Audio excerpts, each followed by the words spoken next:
All right, family. Let us know if the sound is working all right. We got a very special guest on today. Got my brother D Calico, and he was checking out the last Untitled Runes video, and there was some information that could have been added to the information that was provided. So we kind of collaborated and on it.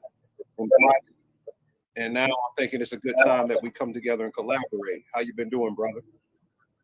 All is well, brother. You know, I'm just glad to be here, man.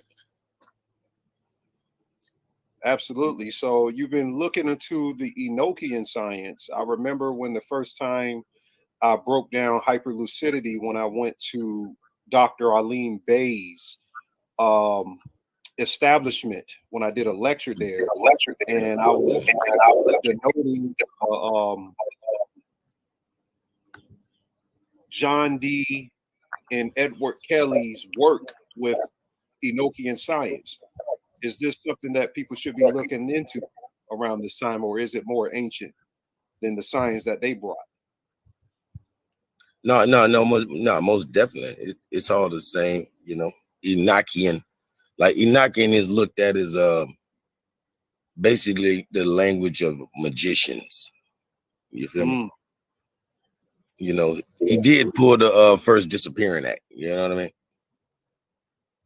Who did? Who pulled that? Enoch. You know, Enoch ascended. He ascended without, you know, ever dying.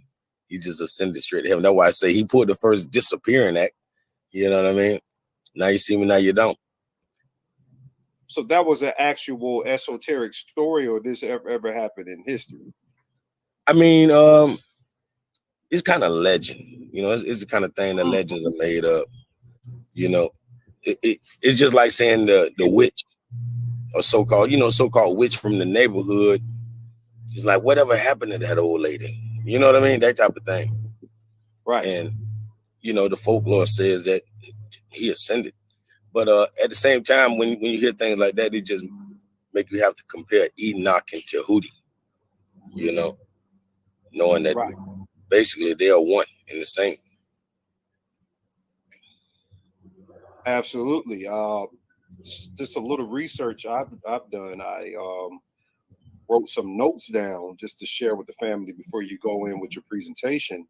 When you close your eyes, when the Druids or the Druid people first started to develop the system of language by studying how the trees' contextures are, they developed the early alphabets, which are modeled after signs in nature that melanated people coalesced together. And when you close your eyes, you ever see these colorations or undulations? Oh yeah. Oh yeah. Okay, but they call these undulations and colorations phosphenes in the mind. And the phosphenes are pretty much like images that occur when one closes their eyes or rub their eyes. They're actual color patterns that's called the phosphene.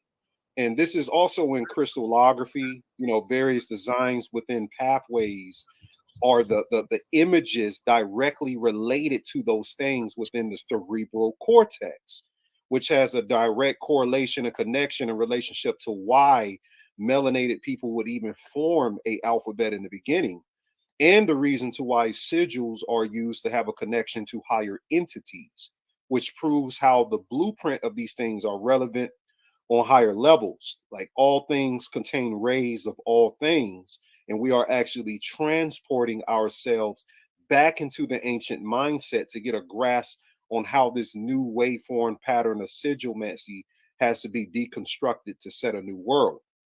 So just a little bit of my notes. Language and signification has evolved since this time of the Druidic people, or simply multiplied from the original. The early disciples studied something called the trivium and the quadrium. The trivium being grammar, rhetoric, logic.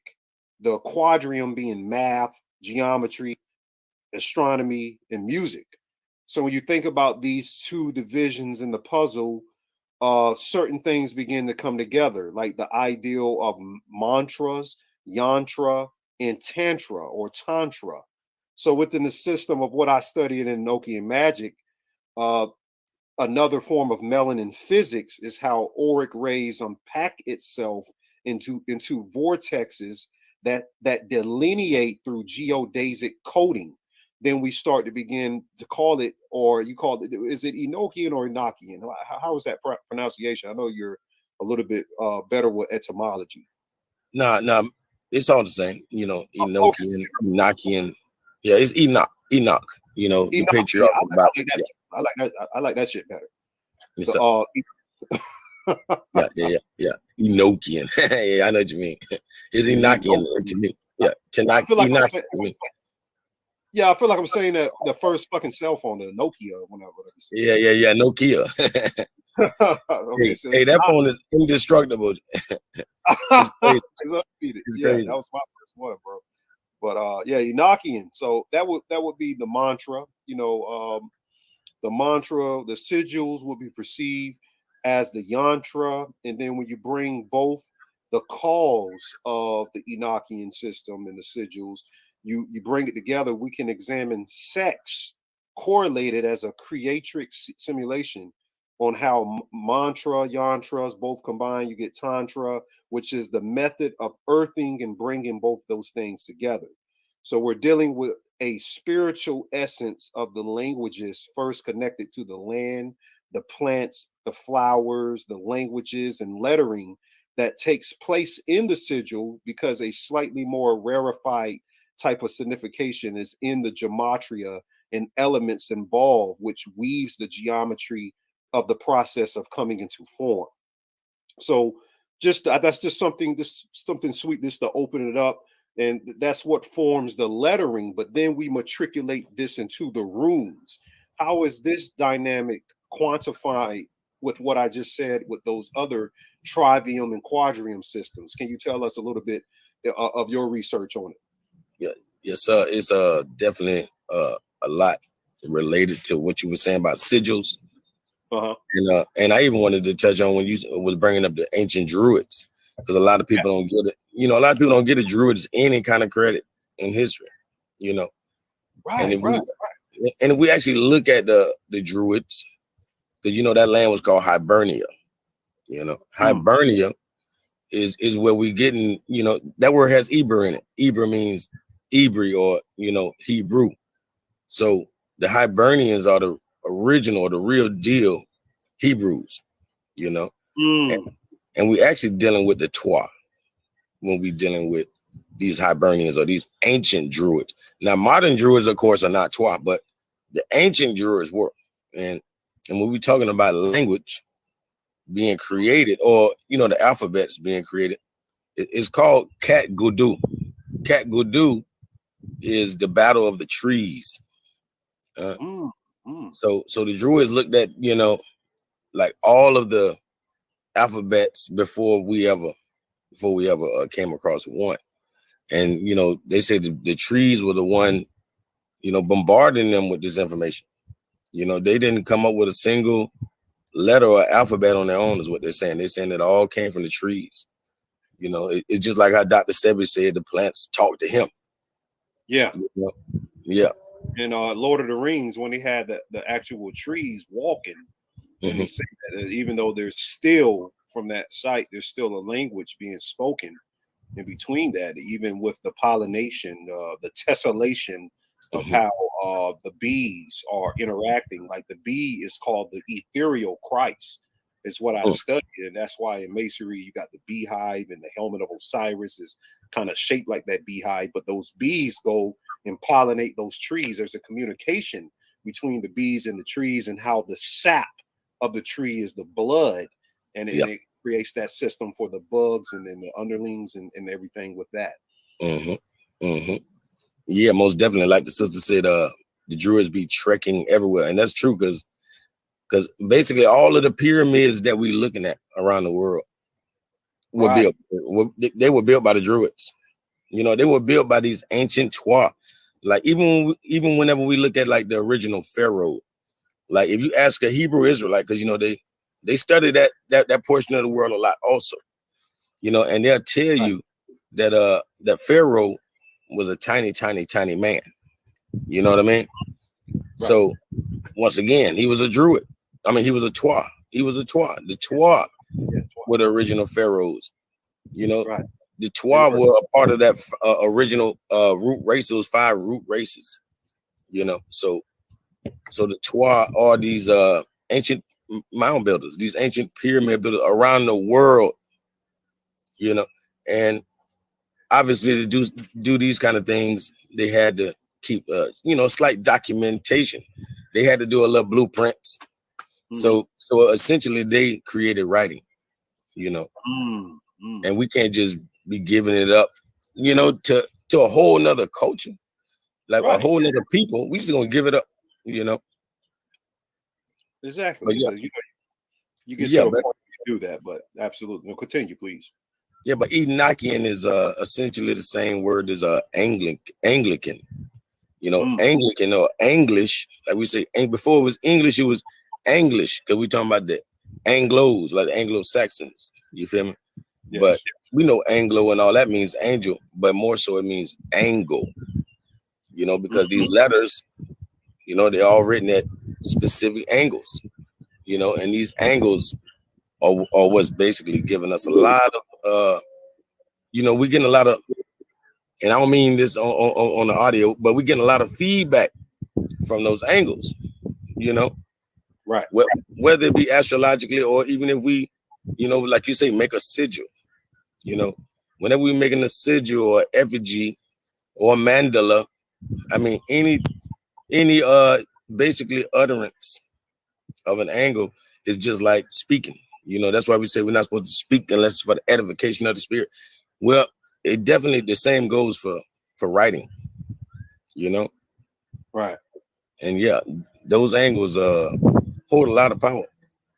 Well, that's interesting because, you know, Jehudi is always seen writing, and the language, or basically he's called the nows in Gnosticism. It's kind of crazy because when this whole C word thing started, they showed a tweet from Kobe Bryant about 5 years ago, where it's, or not from Kobe Bryant, but someone who was tweeting about Kobe Bryant, and his name was Nows, and he was talking about Kobe Bryant dying in the helicopter crash 5 years before it happened. Yeah, they talk about that. Yeah, he drops it. Yeah. Some dude named Nows, but Nows is a Gnostic word. Now, Nows etymology is sickness, so it goes back into that C word thing. But Nows is talking about the Gnostic mind, and the Gnostic mind is basically the Hermetic principle that everything starts with vibration and it matriculates through those other 7 principles. But it develops from the mind. The mind is all, which is the vibration, the currents of vibration. And Hermes and Jehudi is the mind of the creator man, or the first man is orchestrating the tessellations right before us of what we see before our eyes, or what we call the matrix or the dimension, or how we formulate languages to depict what is what inside of the matrix. So that's interesting you bring that up with the English and the English and the angles of light of how we're perceiving this thing. Exactly. Because I'm sure all my astrologers already know that those angles are speaking immensely, you know. Right. And that's the beautiful thing about something like a natal chart and all of those type of things. Like a natal chart is basically telling you what the stars were saying at that point, because they were all at a certain angle, and whatever angle they were at, they were sending a specific frequency. You feel me? And a good astrologist can tell you exactly what that star was saying at that moment. You know, right. That's interesting. Yeah, so everybody need to definitely go get a natal chart just in case they don't know about that. Right. We have Kalini coming on Thursday, family, where she's bringing in Yotish sidereal astrology. So do not miss the interview Thursday at 8 p.m. Eastern time. It's going to be very heavy with astrology info, and this whole Pluto return, how it's really a hoax. She's going to break that down. It's not really the Pluto return, especially for us. So I see how the Theosophical Society posted on their website and shit. They getting down with the rest of the secret orders that's orchestrating this stuff. So we got to really be up on our astrology right now, because it's very important to decode everything through the stars. So we're looking forward to her, but I'll let you get into your presentation. Yeah, I'm actually I might pull this up right quick before we get into that. Okay. I'm kind of waiting on it to load up. There we go.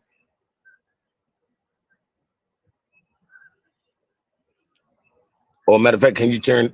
Matter of fact, go to the next page. Okay.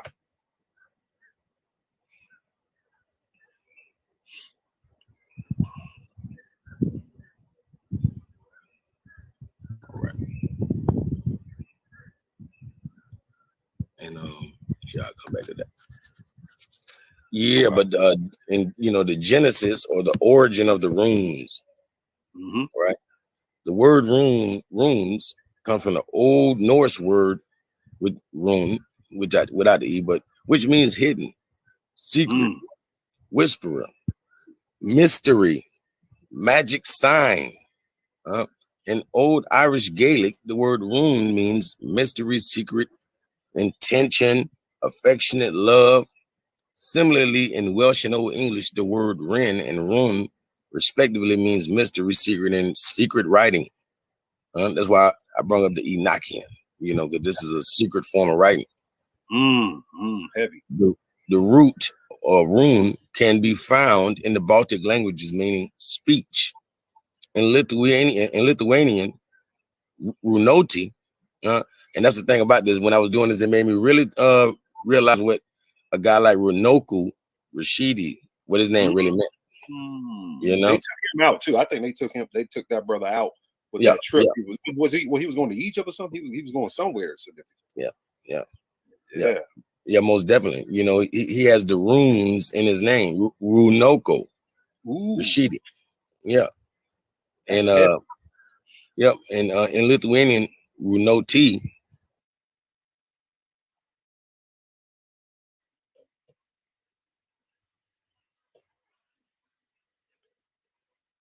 Hey, we lost you for a second, brother.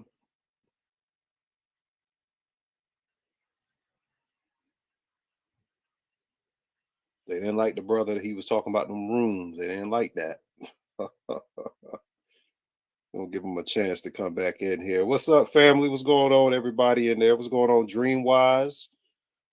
Let's shout out to Capricious Twin, Don Juan, Stray Panther. Okay, you back with me, brother? Am I back? Yeah, I'm hoping I'm back. Okay, yeah, we hear you. We hear you loud and clear. Go ahead, continue. I'm just giving little shout outs for you. I'm glad you did that. Yeah, you were talking about them runes and everything. They didn't like that. Yeah, they don't like it.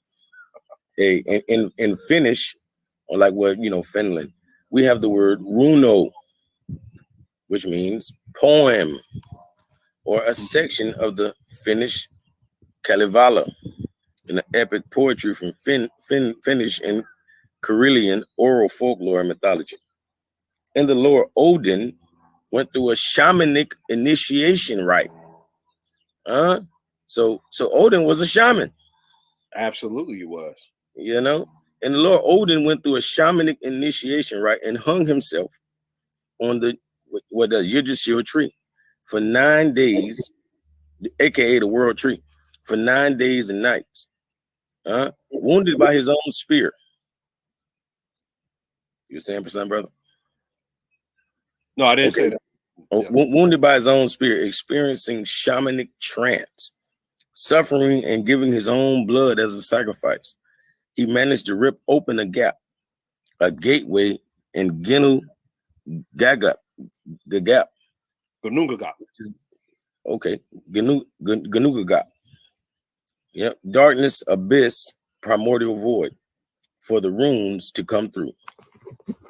Yeah. Excellent. Next slide. Yes, sir. Yep, and Enochian, or basically the language of the angels, right? The term. Hold on. It's my computer messing up. Hold on. Okay, there we go, brother. Go ahead. Yes, sir. The term Enochian comes from the biblical figure Enoch, who was the source of hidden mystical knowledge and was taken up to heaven, according to Genesis 5:24. He walked with God. And Hebrews 11:5 states that he was taken from this life so that he did not experience death. From 1581 to 1585, strangely enough, the person's name is D, like me. But anyway, D began performing a long series of magical events. Damn, D, you was back there. You was back Yeah, there. man, I'm back. I'm back. You know, and I'm better than ever. Okay, you know, okay. We're gonna get this magic popping. You know, Facts. In 1581, at the age of 54, D wrote in his personal journal that God had sent angels to communicate directly with man. So watch this. You say, matter of fact, what it said, God had sent good angels. So basically, God had sent angels. These angels are sent from the Creator, you know, basically straight from nature, right?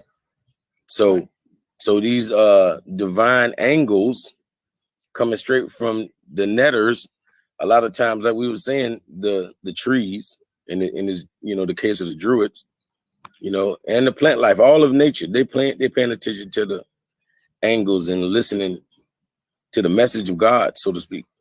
You know, like we can't see these angles on anything but a piece of paper and understand them.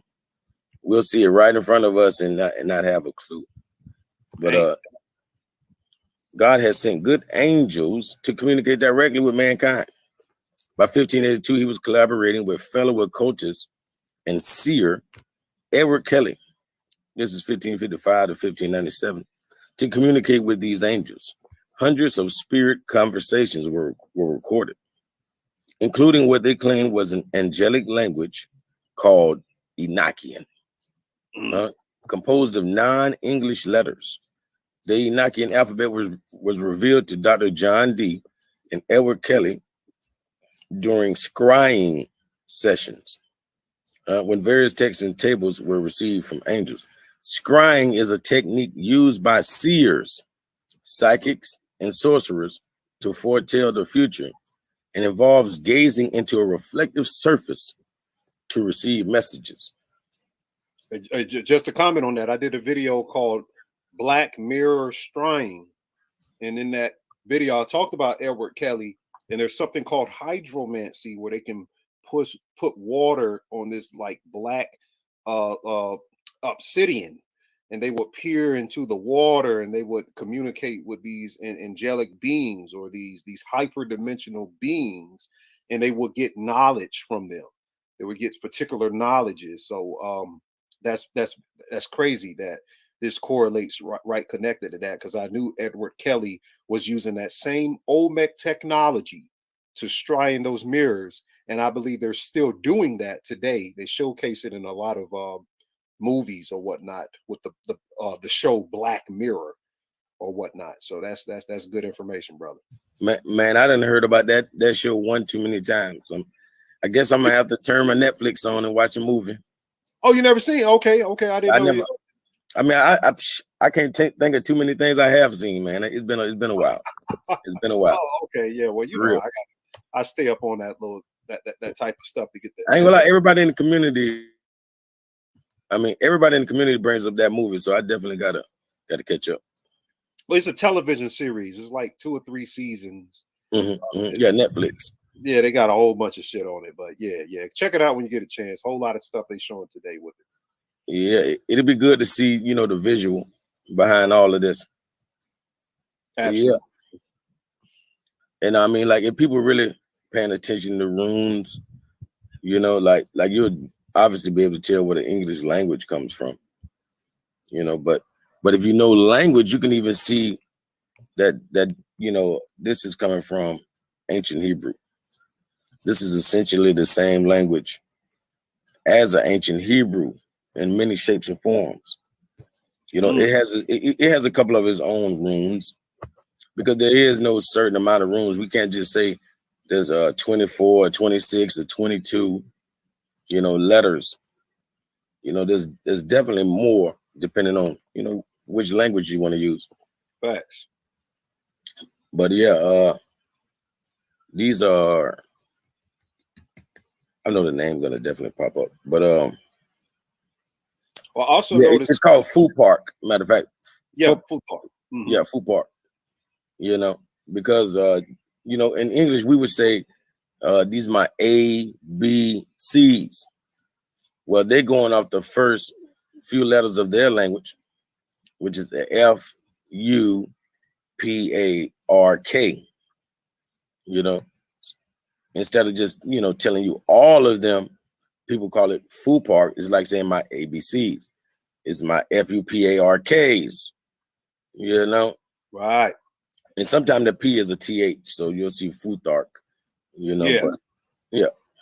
That's what I usually see it, because they actually talk about the notion between the Futhark and the Uthark before you put the F on it. And that's the book I got by Thomas Carlson that you guys should get, that I talked about in the Untitled Runes video.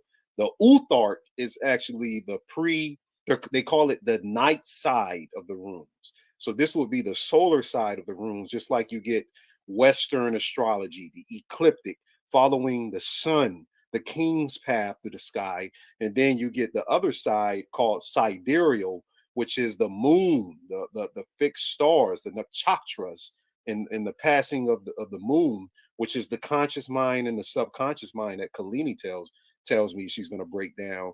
They're talking about the conscious side of the rune, secret hidden language right here, but there's a subconscious side in the Uthark. And I also see, I don't know if you have on here as a template on here, but have you seen the Phonician alphabet before? Now you can pull it up for us. Oh no, it's fine. I'll let you get through your information. But the Phonician, if you look up the Phonician, y'all pull up the Phonician on Google right now, it looks just like runes. It looks exactly like runes. Like the whole thing looks like the same thing we're looking at right here. I'm pretty sure you can find a lot like this rune right here. It's called the siege rune, and this is the sign of the extinction flag. So they use these runes. I think this is one of these runes is your Gmail. It might be this one, or it might be on the Futhark, but they got the I'm pretty sure it's that one. symbol on it. Is this one okay? Yeah, I can't remember what it looks like, but it kind of looks like that, I think, in my mind. And yeah, they got all types of symbols, all types of damn symbols. Exactly. No, you hitting it on the head, because people don't be understanding the power behind the symbols, or even the letters, or the words. You feel me? Like when we said Phoenician, you know, that definitely has to do with phonics. So we talking about just the sound itself. You feel me? So in those cases, spelling don't even matter. You feel me? But of course, when you writing the spell, then that's when these angles come into power. You know, they definitely, because they definitely holding a lot more weight than we would realize. Absolutely. I also saw on a template that the runes is like the different meridian points in the body. The different meridians is decoded by the 24 to how I think it's 26 on the other side of the Uthark. They're talking about chakras and meridians and vortexes, Archimedean spirals, all throughout the body, where you're supposed to do certain things. When they do what's the stuff when they get stigmata on your hand, they decode those meridian points right in your body, and the reason why you feel these certain sensations throughout the day in different portions of the body. And it's astrological too. The runes connect astrological also to deities. So this is some heavy information right here. Yes, sir. Okay, and yep. That's the same Anglican runes, just actually showing you you know, their English counterpart. You know, that's why I say it's Futhark or Fupark, because we know this third letter is what they make out of a letter P nowadays. Well, matter of fact, they're doing it right here, but it's interchangeable for some reason. The TH and that P are interchangeable right here. But down here at the bottom, that funny looking C is represented as a P also. But yeah, full dark. You know, instead of somebody saying all 26 letters, you know, they just say the first few, just like we do. That's what we get the idea to say A, B, C. These are my A, B, C. Well, these are my FUPARKs. You feel me? And right. Okay, that makes sense. And see, they keep us away from things like this. It's like them saying that this old looking C is now a P. It's just to take away some of your power. You know? Oh wow. When we do the when we write these angles, they wouldn't have the same power. You know, like a lot of the words, like when people want to write spells, they need to transliterate back to what it used to be. Because like a lot of words that we use are transliterated. A transliteration, put it like this, is a difference between the translation and transliteration. Because original words have translations, but a transliteration actually doesn't have you know, a true meaning. You know, unless you're gonna take it back to the original. Yeah. So you know, a lot of times we want to write spells or cast spells. We probably need to transliterate the original angles, you know, that belong there, and then watch how the, you know, things come into fruition. Because this is how they rocking, you know. These are the same people that's throwing the Kabbalah on you. You know, these are languages of the gods. You feel me? This is how you get things done, as far as with, you know, with powerful words, and they don't want you to have a clue. So we over here speaking the true devil's tongue and trying to work miracles out of it. You know, and that's probably why we're not getting where we need to get. You know, as people. I read it one time in the book, John Anthony West, The Serpent in the Sky, that the tongue is actually representative in the esoteric text as the snake, and the upper root of your mouth is the heavenly world, and the bottom where your jaw is like the underworld, and the pronunciation of vowels was sacred. Only to use the vowels, the utterance, the utterance. Yeah, because you know, because then you basically know too much. You know, not now you're gonna be saying it precisely. It's just like when people put YHWH. You know, like priests created the dogma, you know, that is Yahweh, and they have to do that to keep people away from those sources of energy. You feel me? Right. So when they tell them the incorrect way, they can never, you know, they can never initiate anything from that. You feel me? Facts. Yeah, you know, because actually when you're looking at Yahweh, you know, the YH, the WH, like I always bring up Dehudi, you know, because it wasn't the letter T at first, it was the letter D. And actually the letter D means God. You feel me? So we'll put a lot of like we putting these angles, like the letter D, we putting it on words that we don't even feel are godly. You know? Yeah. So we got to understand these angles and what we really calling on. Because like I say, the letter D is the original letter that was in the word Tahuti. It was not the T, Tahuti, it was D, Dehudi, right? And when you say Dehudi, like I say, the D meaning God, and the rest of it is Hudi, right? So DHWTY.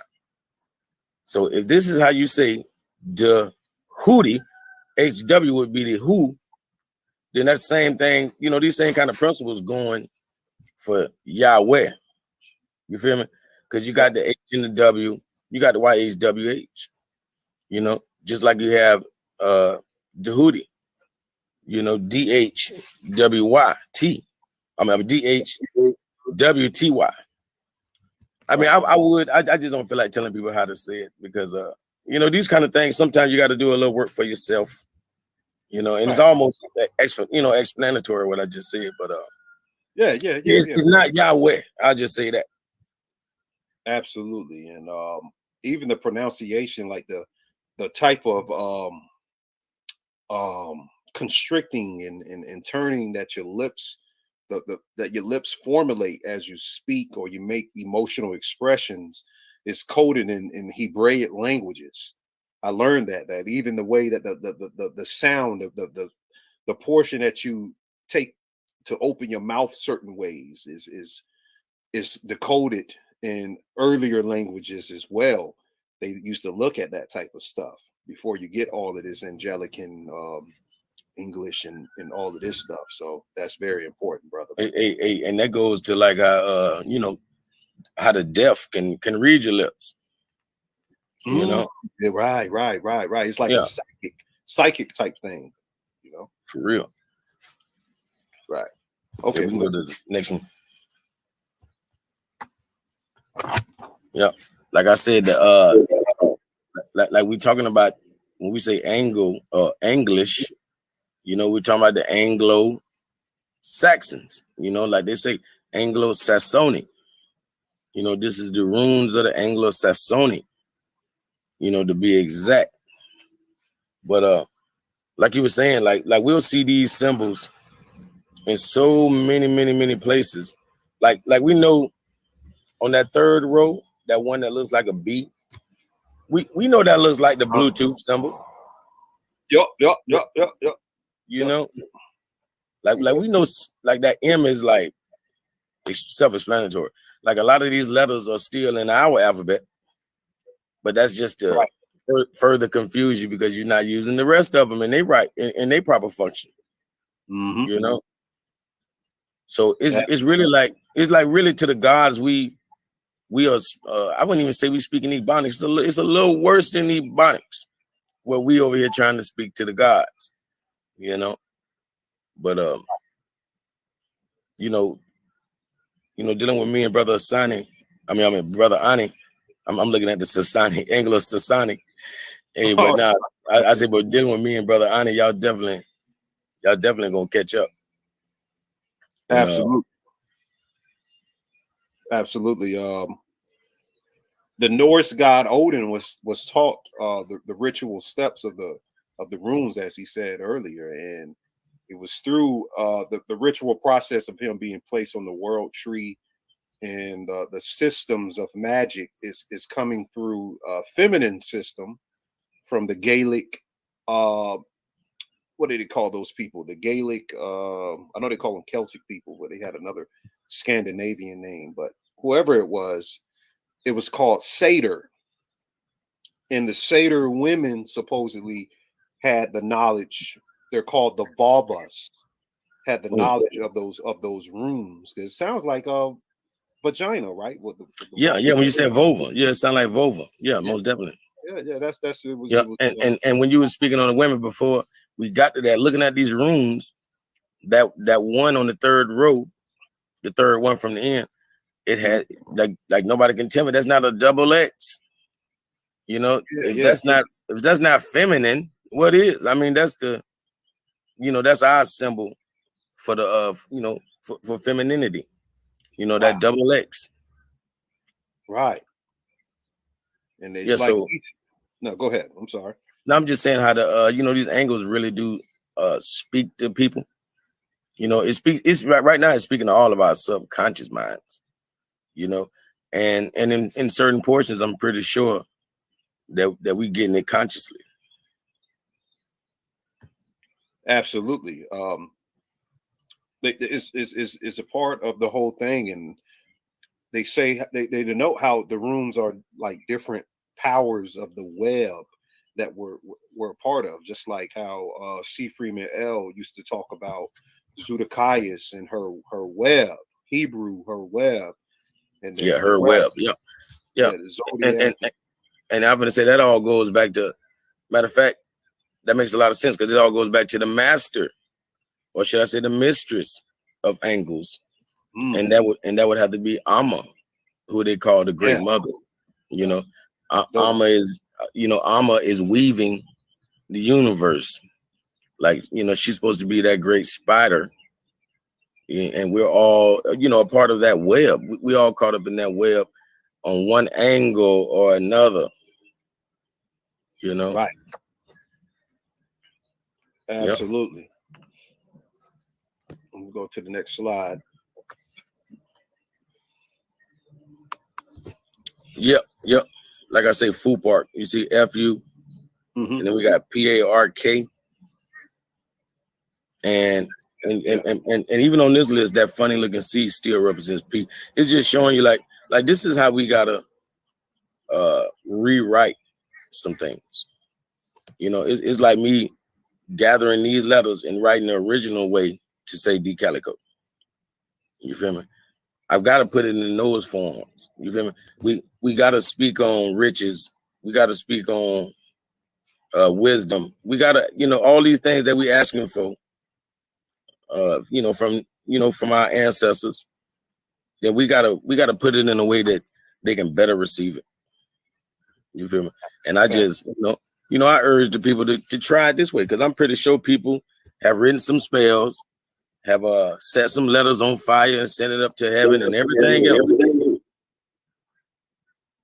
So let's try it, a Kabbalistic way, a runic way, and a sigil way, or effigy, like I say, the mandalas.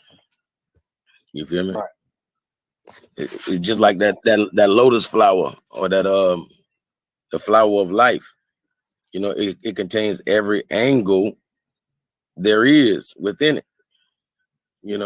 So we got to understand that something like that is ultra powerful, and that's why even a mandala has all those, nearly every angle inside of them, and that's why people meditate and go into deeper trances by focusing on the mandala. Same way that you were just speaking on how in Black Mirror, or how we were speaking on how they do it on a shiny surface, basically like that reflection. And that was deep. That's why they call it Black Mirror. That's deep. I know I'm gonna have to watch that. I know I'm gonna have to watch that show now. Yeah, that show is real heavy. It's a lot of esoterics on Netflix, because like Divine used to say, that they're trying to initiate the rest of the world into their dark sorcery, or just the hidden aspects of the true cosmic language, which is through the occult. And a lot of these shows are starting to depict that. So you can't miss it from the somebody may say a Hollywood spell being casted or something like that. Us that's of a higher frequency, we're going to be able to transmutate what they're doing in those shows, and get a little bit more of conscious expansion in our rings through it. It's just energy. We like the hungry hippos. We gobble them when the marbles up. This displacement right here, the U is prototypically one of the first ones in most of the you said the Fu part in the U part settings, and it represents, in my notes, this is denoting in the Fu part, in the U part, which is the original ox, or the cow, which is the state before creation, which is the name of the cow is called a Od Umbla, is the name of the cow in the Nordic mythology. Od Umla is where the four rivers flow outward to feed this prime evil being, which is a Jotunheim, a giant named Ymir. Ymir is, going back to the U. And they say that these rivers that flow from this cow are plasmic currents that flow in the four cardinal directions of space in the cosmos. And the cow Od Umbla licks from the god triad, Vodin, Thou, and Ve, the past, the present, and the future, who make up the salt stone crystal shape in which the gods and the runes can be found. And this is the original state that is actualized through the U part. The runes illustrates the Gunungagat.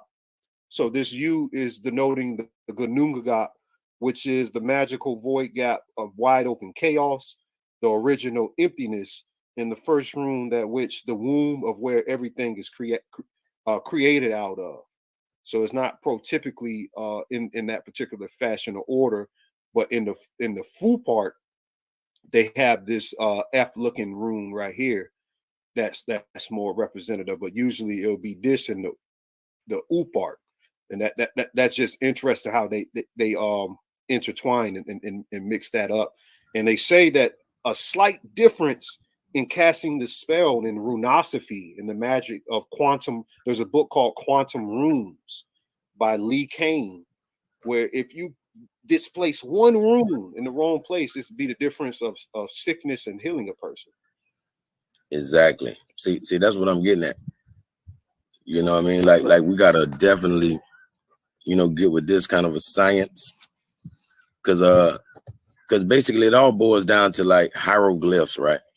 We know the hieroglyphs would predate, necessarily a rune. So people don't know that when they're looking at sometimes a glyph, or a statue, that they're actually looking at a physical rune. It's not just written, but it's actually created, so to speak. Like a statue can actually be a word. It can actually be a rune or of sorts. Right. Like we just looking at it thinking, oh, that's a monkey, or that's best, or that's Hathor. Matter of fact, when you were speaking on that that cow and the rivers flowing from that cow, it really made me think of the goddess Hathor. Yeah. And what Ptah was like over the bull colt. What is Manevis? Yeah. Ptah, was definitely over the bull colt. And you could imagine, like, because people talk about how you'll see different cultures or groups of people maybe showering from the cow's urine, or doing all kind of things with the milk and stuff. But you gotta ask yourself, what are these people in the middle of the desert going to do? Right. For these people, this cow is flowing, the exact same way that the elder druids were speaking on, about how the rivers flowed from that cow. Like, there's no way around that for people living in the desert. Also, they would have to. That's why they worship those cows in those periods. Yeah, because I understand that the first cow, was called a Osaru. Yeah. Yes, the bovine family. Yeah, a bull of a cow, because now they're kind of like separate. You either gotta, cows don't necessarily have horns like they used to. Yeah, it was like some type of a period or age where it's just like how we lost some traits. They lost some traits as well. But yeah, they were saying that was like the first currency. Like if you had a lot of them, then you had a lot of money. But now it switches over, and that's why you get the saying cash cow. When they say cash cow, it's still referencing back to that currency in the cosmos, Milky Way, because the milk comes from the cow or whatnot. But we can go to the next slide if you want. Yeah. Yes, sir. Yeah. See,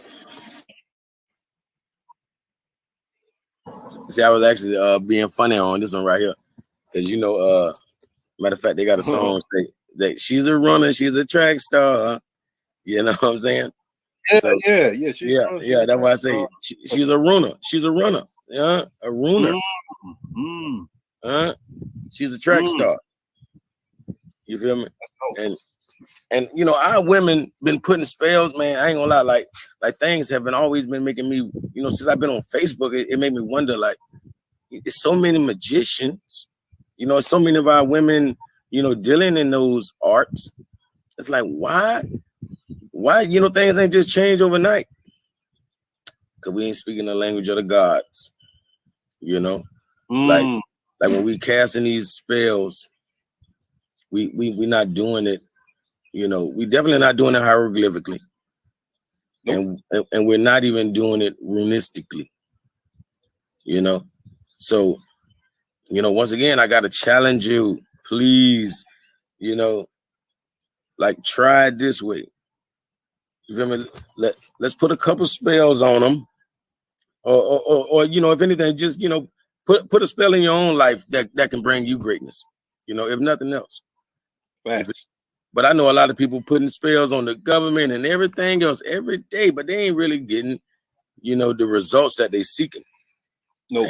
And I challenge them to you know, be a runer, you know. Yeah, that's why I'm gonna get on Patreon later on. I'm gonna talk about theomorphism and apotheosis. It's like the spells you're supposed to be doing is actually destroying the parts of yourself that's insignificant before you become a destroyer to the matrix or the hologram. You got to destroy parts of yourself and sift out of that, and that creates a better concentric ring. Everything goes back to the black dot, as Richard King would tell us.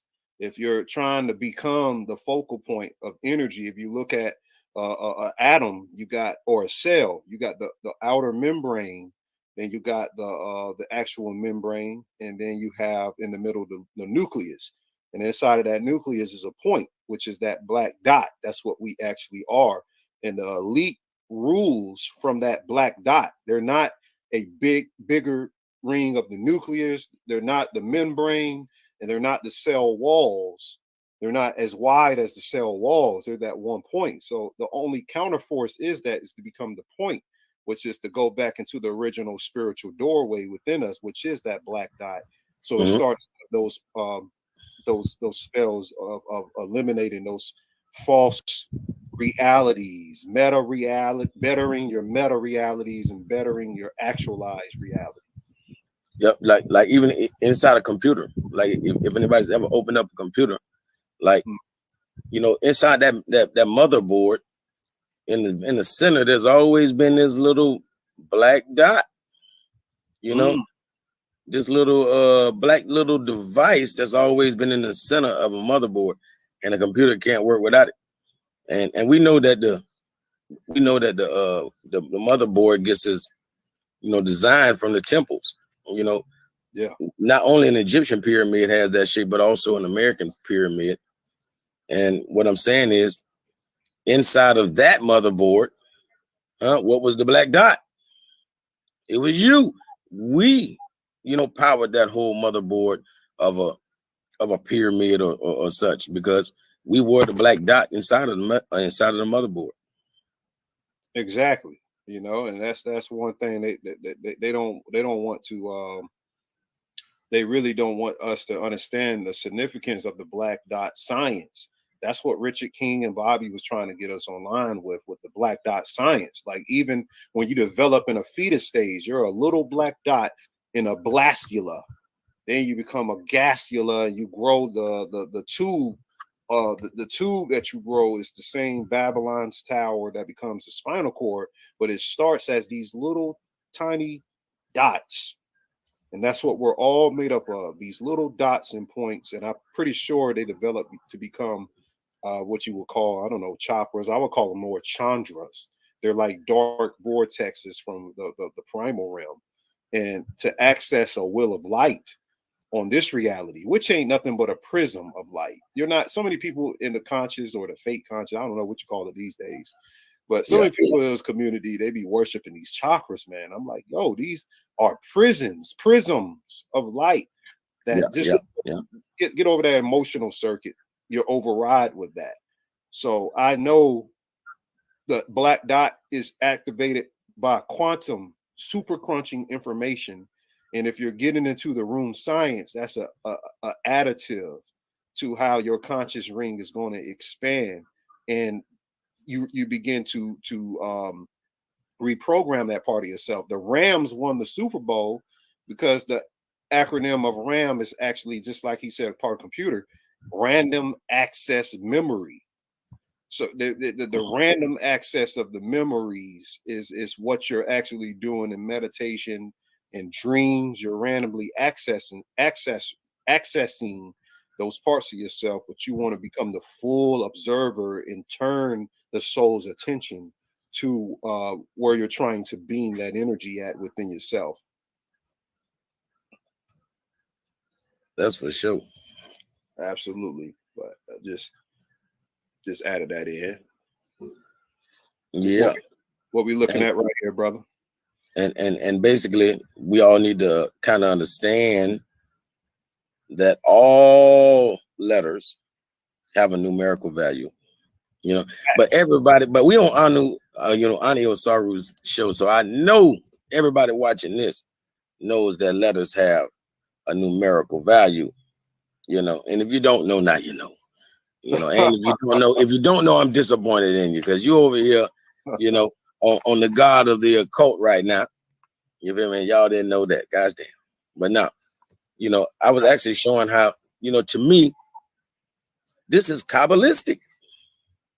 If you look at this is, it's an upside down version, but it's the Kabbalah. Yep. And it's, it's just showing you, the same thing as far as, like to me, this would be gematria in a runic way. If we go back to the original runes, we won't have to wonder for a second that this first one is a 9. Like we got to leave the English alone, so to speak, or at least eliminate the extra letters, or just basically, like I'm saying, go back to the original. Right. See what got me on the path of etymology was, ancient Hebrew. You feel me? I was never, even when I was, a Baptist or whatever, so-called Christian, I was never satisfied with the English versions. You know what I'm saying? I'm like, why is we reading a modern language trying to understand something from 2,000 years ago? Facts. So it led me to Hebrew. And a lot of these, especially that letter B, like when you look in Hebrew, you see a lot of these shapes already in those languages. But studying those led me to just understanding, that they all have numerical value. So this same principle goes for these symbols. Like we might see like I say, a whole statue and not understand that it's a rune or effigy. So we at the same time we might see that whole statue that we didn't realize was a rune. We didn't realize it had a numerical value. Right. And that's the whole thing about these angles. These angles are giving you this value. Yep. So it's like not even looking at letters when you really start to understand that they have a value. It's like everything is a number. You feel me? That's why we say everything is a vibration or a frequency, because all of those can be equated to a certain number or amount. You feel me? Yeah, it's called play. Like they play with these numbers, and to the magical logic is how they arrange the spirit's communications. By arrangement of the energies, there's something to cancel out the active barriers between our universe and the multiverse of ourselves. But the numbers, H.P. Blavatsky said that everything lies veiled in the numbers. Numbers underlies form, and numbers guide sound. It lies at the root of the manifested universe. So it stood reason that the sound of every letter or any language must therefore correspond to a vibration of its numbered place. And that's called the membranous interface between the material and the spiritual. That's what we're actually looking at. We're looking at plasmic fields, electromagnetic forces. The equations to these forces is coded in these numbers, and these numbers are coded into our being, our DNA, and our spiritual vehicles, the layers on down back into the source, which is a infinity number. It's not even one number you can put on the source. So absolutely, if there's a numerology to common letters and languages, there's also a gematria to the runes that can be tapped into as well. Yes, sir. Yes, sir. And if you just want to share my screen right quick, I was just gonna include this just to let everyone see something. Okay, I'm gonna see how to do that. Oh, did I? Oh, dang! Hold on, I'm thinking. I Technology. thought I was sharing. I guess I stopped. Oh no, here. Oh my bad. Now here it comes again.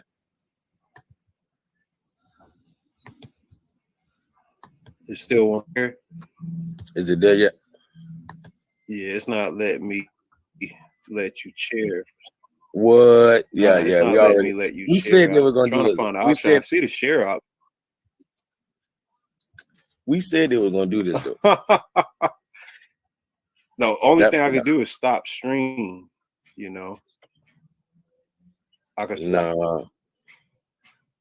Matter of fact, I can do it like this too. Yeah, the only. Yeah. Matter of fact, it is this it might right? not. Is this it? Let me put this on. Let me try this. Yeah, that's it. That was it. That was it.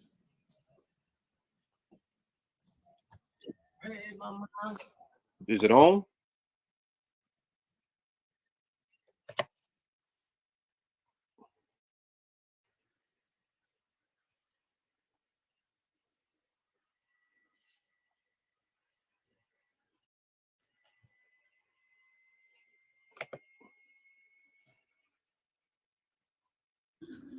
Yeah, that's it right there, most definitely. And I just brought this up. Okay. Can y'all still hear me?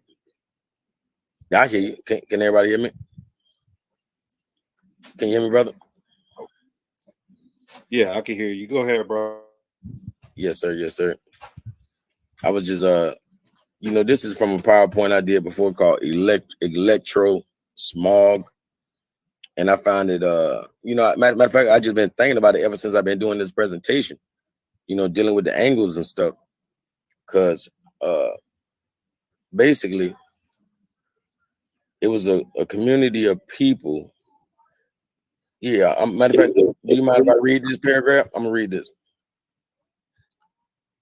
I'm gonna show you how to harmonize the negative effects of this is how you harmonize the negative effects of electro smog, right? Everything in nature communicates by waves, EMFs, and they are now being created with our modern tech, which are 1,000 times stronger than seen in nature. Cell towers, cell phones, Wi-Fi, cordless phones, fluorescent lights, computers, etc., abound in our modern culture. In autumn of 2002, Swisscom installed a mobile cell tower at the highest point in the city of Hamburg, Switzerland. On top of the church tower, the numerous negative effects of electrosensitivity on humans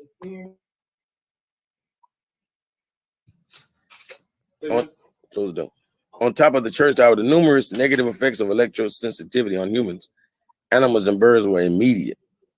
And there were complaints of sleep disorders. This all came from them installing a mobile cell tower, at the highest point in Hamburg, Switzerland, right? And there were complaints of sleeping disorders, headaches, concentration deficiencies, and many other symptoms, which are now known to be caused by EMFs, right? Brooding songbirds and bats left the vicinity of Hamburg. Like they left the whole hey, I ain't flying over there, right? The people of Hamburg complained vehemently as a result. The Mediation Authority for Mobile Communication and Environment convinced Swisscom, the main telecom provider, to bring in Dr. Kareem to see if the use of biogeometry tools, biogeometry, tools might help. The project with Ibrahim Kareem was initiated August of 2003. The aim was set to create a harmonic energy quality surrounding humans, animals, and plants in the city of Hamburg. A biogeometry tool were used to harmonize electrical cables, antennas, and homes of affected persons, right? And Dr. Kareem created the Hamburg emitter. That's this small box with these etches on it right here. The small box to the left under the cube of the earth that I got. Right. It shows to harmonize the source. Dr. Kareem created the Hindenburg emitter to harmonize the source of EMF emissions from the cell tower. The home kit with cubes containing biogeometry etchings to harmonize EMF was created. And it shows the Hindenburg emitter as well as the cubes used in the home kit. The results for the city of Hindenburg were spectacular. The problem of electrosensitivity was eliminated. Birds and bats returned. The study was carried out and fully documented under the auspices of Swiss Mediation Authority for Mobile Communication and Environment, and the telecom provider Swisscom. A booklet was published by a Hindenburg author titled "The Miracle of Hindenburg," a summary of the results on frequency and severity of complaints of electrosensitivity before and after implementation of biogeometry devices are shown. So these people were sick, catching cancer, dying. It was a plague. They had every symptom that we been going through the last 2 years, right? And that's another reason I know 5G is a evil mother sucker, right? What I'm saying is the only thing that healed these people was these cubes. The only thing healed these people were these cubes with these etchings on it, with these markings on it. For some reason, these angles of the cube created a torsion field. They create torsion fields. And the etchings, to me, are like runes. The runes, or the magic spells, so-called, around them protected these people. It's just like how, the story of Jesus, how they basically put a rune on the door. They put a specific letter, or a Hebrewic shape letter on the door, and that's how they marked it. You feel me? And that in his own case was a rune when you think about it. And the same thing going for these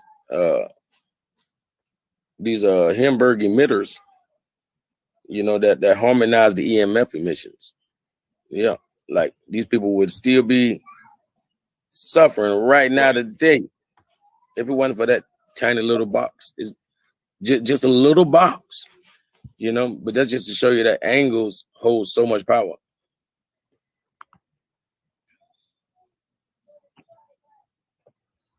Well, that's interesting. And they try to make it seem like, even showing that, they try to make it seem like the cube is so bad, but anything is sacred geometrical science and can be harmonized as a harmonic isolator back into something that can heal as well. So we got to get out of that spookism as well. Absolutely. But like we can't see everything with our human eyes, and that's the problem. We want to see it like this, but we can't see everything. We can't see the energy that might be emitting. We can't see the torsion fields that things have around. We can't even see the aura around another human. Nope. So that's definitely, why I know the torsion fields, they do exist, and on a scientific level, they have ways of actually seeing this kind of energy. And they were saying how like that little box would protect for like 100 feet. Like the whole house would be protected, and the Wi-Fi radiations couldn't even penetrate because of these sacred angles. Yeah. Well, they need to have that because now they got the whole Havana syndrome going on. Let's put up a post on Instagram about it. How 200 U.S. officials are being attacked by microwave synergen weapons, and exactly. If they're testing it out on their own officials, think about what they're about to do. Look, with the 5G matter of fact, those are like people always know about lasers. Everybody know what a laser is, but people don't know what masers are. It's slightly different, but a maser is that microwave amplified like energy, so any microwave can actually be turned into a maser. So we sitting here with government issued weapons in our house. Hell yeah, most definitely. Shit, real, the cell phone. The Russians invented the microwave, right? And a year later, after studying it and doing all of their research, they banned the microwave. They invented the microwave, and a year later, they banned it from Russia altogether. And what did America do? Say, "Oh, I want it." And they said the difference between a laser and a maser is that the photon from a laser comes in the form of visible light, while a photon from a maser comes in the form of a microwave. So you can't even see the maser being pointed at you. Right. But we can see the red light from that laser. Yeah, a maser is a device that produces coherent electromagnetic waves through amplification by stimulated emissions. The first maser was built by Charles H. Towns, in Columbia University in 1953. That's interesting. I never heard that, but I absolutely. They talk about how the first microwave, first microwaves we used there was a specific component. It's something called the direct delta equation that they had to figure out in the system to control the force, because there was one specific part of the microwave that kept causing it to burn up everything, and they had to just tweak that just a little bit just to get it to heat up food, but it's still doing something to the food that may be harmful to the body. But you can see how these weapons are all around us, and at any point we don't know what type of connection it has, what type of damages it's doing past the physical sight of what we see, but we still indulge in it. The cell phone is very much a part of the reason why a lot of people are being affected with a lot of things. I read that in geoengineered transhumanism. The whole world is about moving to a transgender agenda and transhumanist agenda, and there's a cryptographic encoding that they're putting us in. That's why they talking about crypto. This is crypto. We're becoming crypto terrestrials to what the transhumanist agenda is, and we're basically implementations in their big gematria game that they're playing. So only a few people are going to have a expanded conscious ring to know when the game is going on and not participate, and actually tell everybody else, whether they believe you or not, who has the consciousness to understand that we don't have to participate. Only the ones participating either want to participate or they're just ignorant of it. So it's going to be necessary for us to understand that going forward. But don't let me I can go on forever, brother. What is this alphabet, this evolution look kind of like the chakras or something like that, or it has some implementations of that? Yeah, I just wanted to show more runes and show that they that most languages are really all coming from one parent language. We're not necessarily being told what it is, even though we know, like I say, it's hieroglyphics. That's why what we see the proto-Sinaitic, or before, like the people of Mount Sinai is what they're saying. The language was written in such like such a close proximity to what we call a hieroglyph. That first letter, what we get in the letter A, is the aleph. Like we were saying, once again, that cow, that's so special. That we already just spoke on, how the Druids say all of the rivers that flowed out of her. So, aleph, Beth, all the way down, like we said, Alpha and Omega. But what I'm getting at is all of these are so similar. You know what I'm saying? That we got to know that these are all runes. And that's why I say, like, it's it boils down to Cat-Gudo, which is the battle of the trees. Like each one of these trees were making their own alphabet, and they wanted people to adopt theirs. Like, hey, adopt mine. So no matter what language we dealing in, we can go back and kind of see what is the real root. Like, this is the real etymology. The real etymology is going to involve a hieroglyph, a number. It's going to have a numerical value and it's going to have a hieroglyph. That's the real origin of any letter or any word. No, that's excellent, brother. That's very excellent. That's excellent. And that's the Phoenician, everybody I was talking about right there. The Phoenician is right there. You can look at it look like runes. So exactly. Absolutely. Yeah. And the art of writing with an alphabet appears to have been introduced into Germanic Europe in the Iron Age. Something hieratic and mysterious was involved in the idea of letters as used to convey thought. And from the earliest recorded times, they were called runes. From the Gothic runa or runner, like I was saying, rune in Icelandic, which originally means a secret thing, a mystery, and was later used to describe a letter of the ancient language. See, even when we say a word like mystery, in ancient Egyptian, the word mist, M-Y-S-T, or M-E-S-T-A, mista, but mist, M-Y-S-T, like I say, in ancient Egyptian means a woman. Right. So we're telling you, like, I always bring up how people say, the Bible says God is a mysterious God. Well, when you decode that, that means God is a woman. You feel me? Because mist means woman. You feel me? So God's a mysterious God means God is a woman.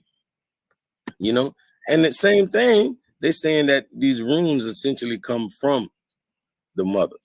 And who is the mother? We talking about Mayat.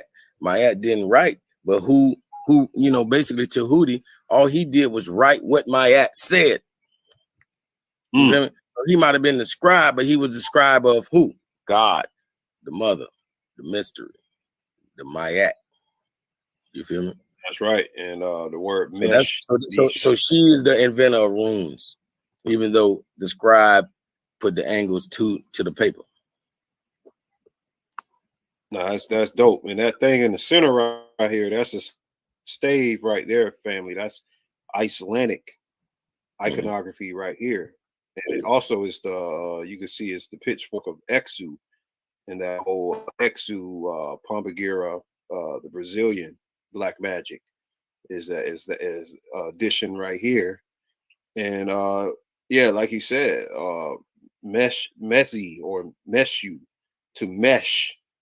And Odin has to go to the Volva and Seder to get the rune science, because no man knows the actual science of the runes. It was taught to Odin by the Volvas of the Satyrs, the Satyr women. So it's definitely showing that matrilinear cosmic drama of the women transferring the knowledge down to a patrilinear descent. So that's excellent, brother.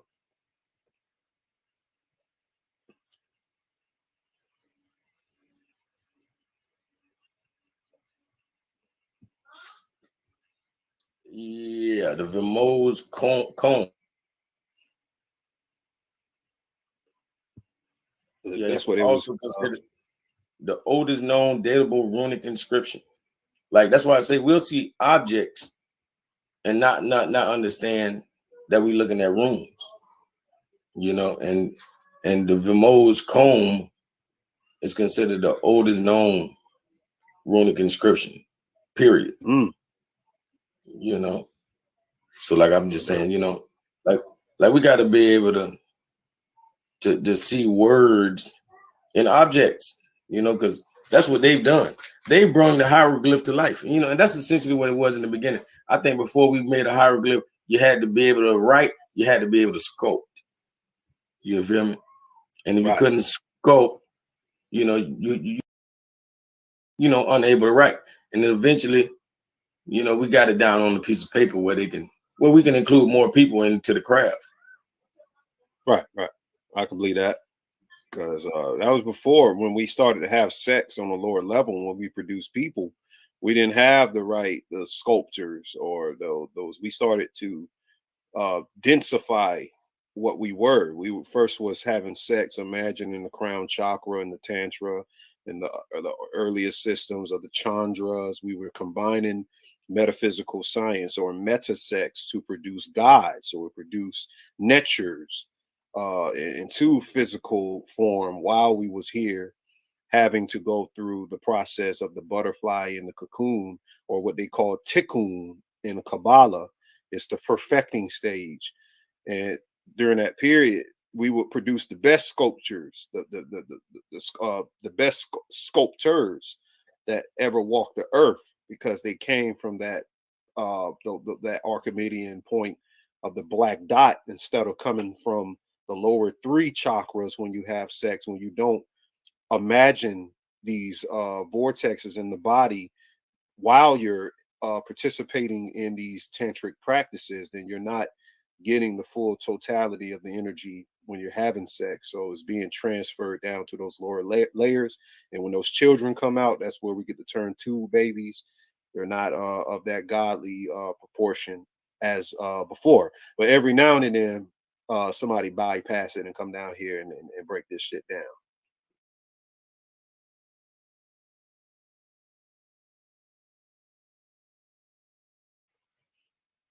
Like ourselves.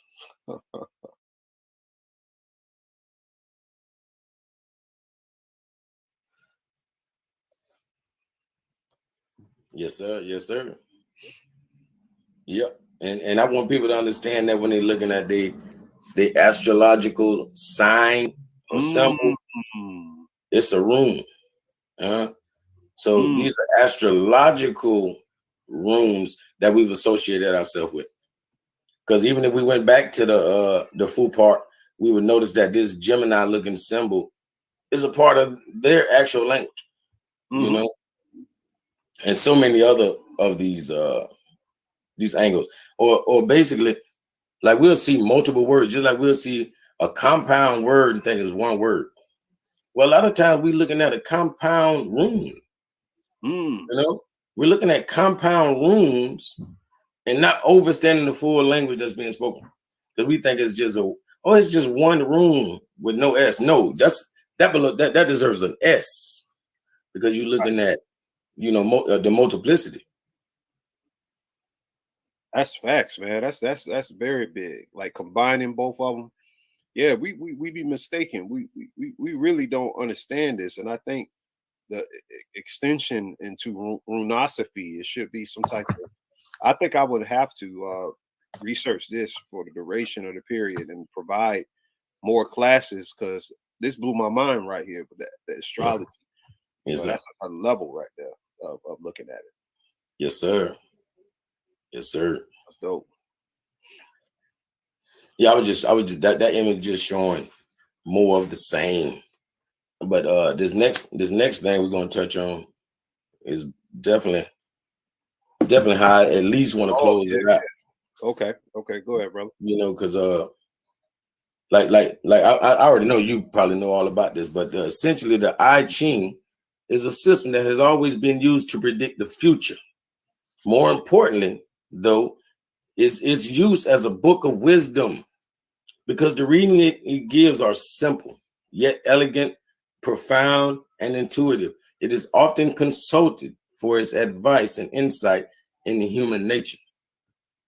So this is no different. Like when you see in how they say this I Ching is like this letter would mean heaven, like these three lines mean heaven, and this equation means thunder and wind and such and such.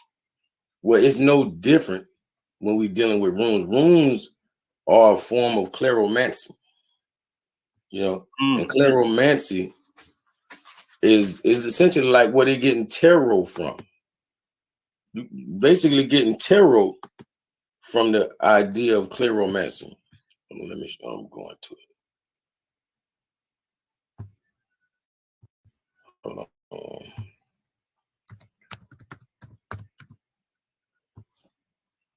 Matter of fact, that was just a.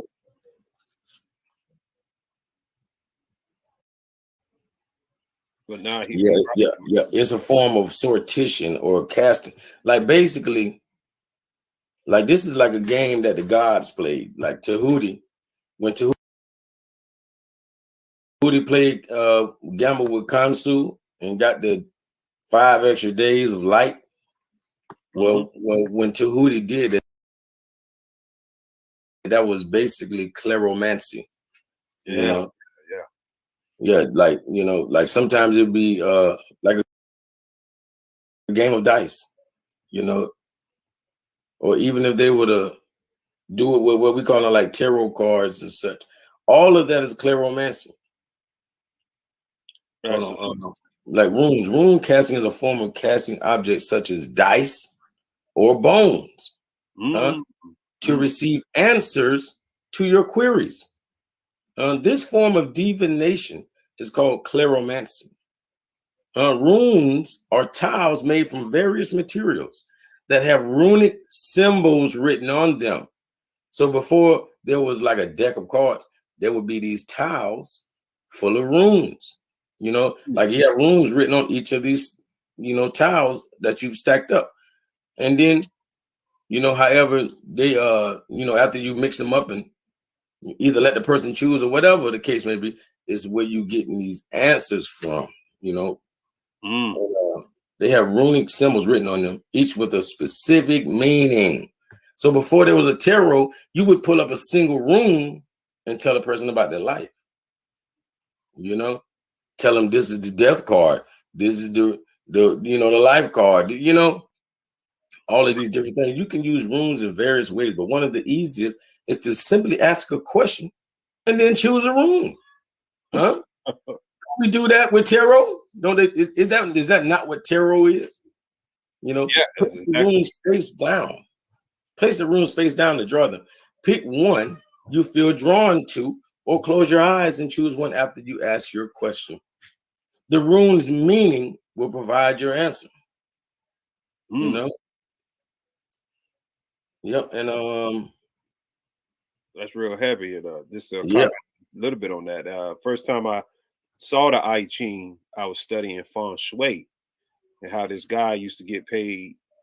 They would pay him $100,000. He would go across China, Asia, and in India, and like desolated malls or people who no longer went to these malls.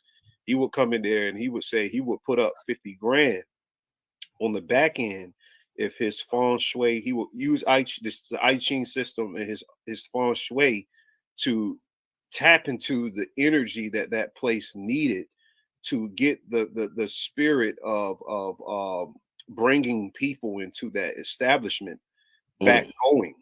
He would tap into that, and they said he was like famous for using the I Ching and feng shui, doing these different things to get that going, and he would get paid like $100,000, and the whole mall will reboot with energy, and people will be filled just by these energy techniques he would use by using these divination systems or this cleromancy that you speak of. Yes, sir. And right here, last thing it speaks on the I Ching. It said the I Ching or I Ching, pronounced I Ching, or book of changes. That's what it means. It's book of changes. So it's an ancient Chinese book of wisdom that has been used for centuries as a form of divination and guidance. I've taken a few classes in reading the I Ching, and I consulted frequently both for this is what the author said. I consulted frequently both for personal guidance and in my work as a psychic. Working with the I Ching involves a combination of bibliomancy and cleromancy. And they said you'll need 3 coins. You know, buy any coin with the head and tail side, pen and paper, an I Ching interpretation book, and to To conduct an I Ching session, go someplace you won't be disturbed. Take a few deep breaths. Ask a question. It could be specific or it could be a general request, such as, tell me what I need to know. Cast 3 coins 6 times, recording the patterns of heads and tails for each casting. Each cast creates one line or a hexagram, which you will draw from bottom to top as you cast the coins. So it's so many games, like you know that's how you know it's just innately in us. Because I don't know if y'all ever heard like when you was in school, you ever played a game called Flips or something, you know, with the coins. I used to play a game called Flips. If I flip and make a heads and you make a heads after me, you get the money. If you make a tails and I make a heads, then I get both our money. You know, it's just showing how certain things have just always been in us. Even if it's just a sister out here in the conscious community doing tarot, she didn't, know this prior to doing tarot, but she was already drawn into it. You feel me? She was already felt connected because our ancestors definitely dealt in cleromancy, and like I say, this is the game of the gods. Gods act. Tahuti was a cleromancer. Mm-hmm. Yes, sir. Absolutely. That's heavy, brother. Oh, okay. Yeah. That was it. The cleromancy was the end of it, pretty much. But I mean, at the same time, I wanted to add in that tattoos. A tattoo is runic. So these are spells. Everything. It's not to say it's a bad thing, because Tahuti is also, the word tattoo comes from Tahuti also. Mm-hmm. You feel me? So, like I said, cleromancy, tattooing. You know what I mean? Like it's so many. All of these, astrology, the symbols and signs, hieroglyphs. All of these things are runic. In all of their forms. And like I say, anything that's Enochian is Anglican. It just means, it has angles. You feel me? And these angles have power no matter what, no matter what. And it's gonna always be that way. And we might well just get with the program. Absolutely, man. This is phenomenal, man. This was a great one right here. I really, really, really enjoyed this. Man, D Calico, bro, like, yes, sir. Inspired, very inspirational, and made me get back in my sciences. And I want to ask the chat if they have any questions for D Calico. You can place it down right here in the YouTube chat. And I hope everybody gathered something from this, because these systems are made for us to utilize, but we're supposed to take it to another level. I just hate the rut that our community gets into in the occult, the esoteric, or whatnot. It feels like we're caught in a rut. We're cyclical in what we're talking about. This is for y'all to take it to the next level. The people listening, take it to the next level. And also me and D Calico will do our jobs as well to present this information on a higher frequency on a regular basis, so we can increase and get to new things that people are not discussing. Today, people aren't really discussing what this brother broke down, because I'm in every circle almost that's discussing occult esoteric topics, and runes was something that I picked up on, and I did Marvel Twin runes video, and I saw D Calico commenting in there, and I was like, nah, we got to get that brother on. If you go back and play the video, you hear me say, hey brother, we got to get you on. Yeah. Hey brother. Hey, I ain't gonna lie, you might have to change the name to the Spiritual Shade Rune.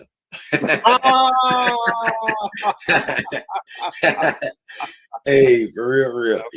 Hey, you know what I mean? But put it like this: we're gonna write it in runes, so so the layman won't even really understand. Because we're gonna start putting these spells on there. Y'all gonna see some runes coming from me and Ani.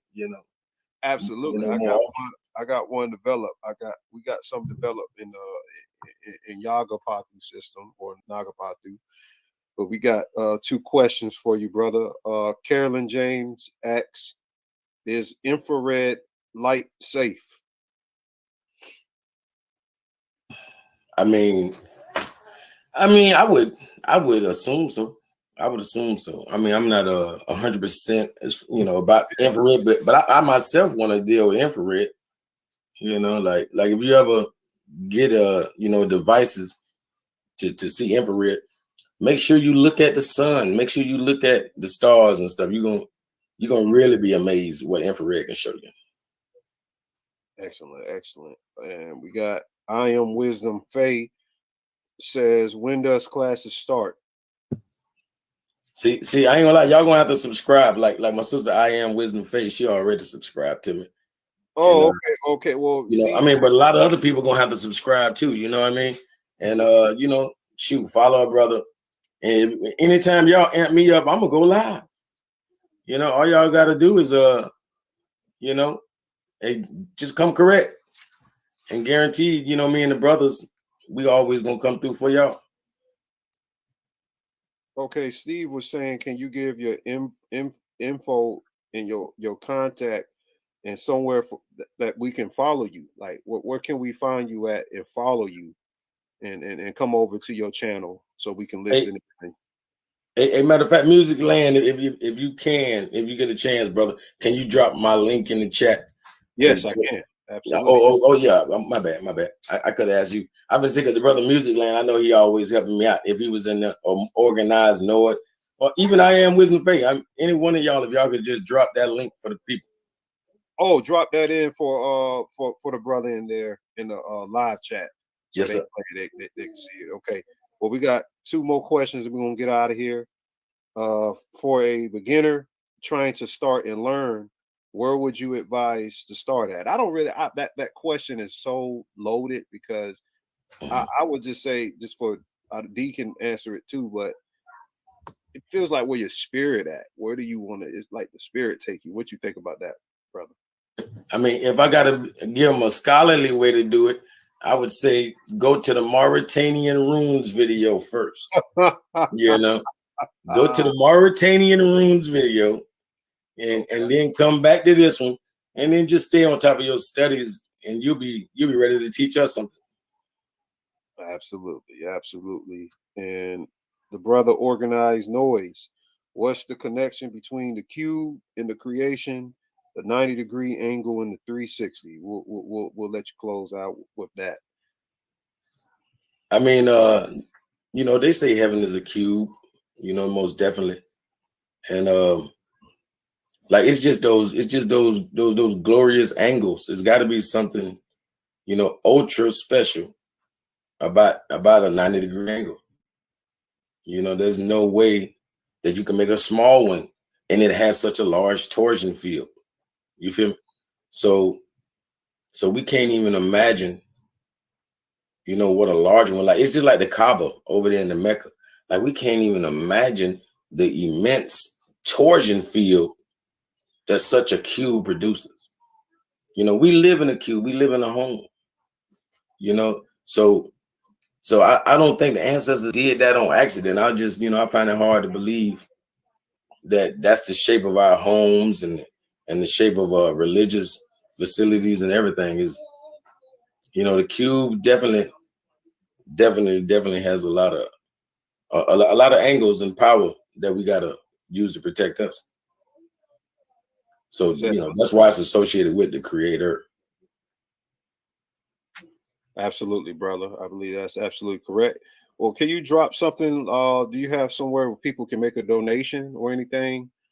Everybody tell me, man, they say whenever I get a cash app, I'm gonna be rich, but I doubt it. But now I'm messing with you. It'll be soon. It'll be soon. So, the best.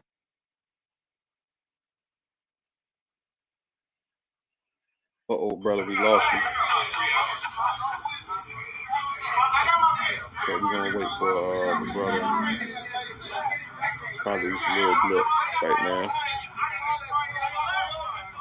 And whenever he does get that information, I'm gonna repost it anyway, so y'all can know that information. It was a great lecture today.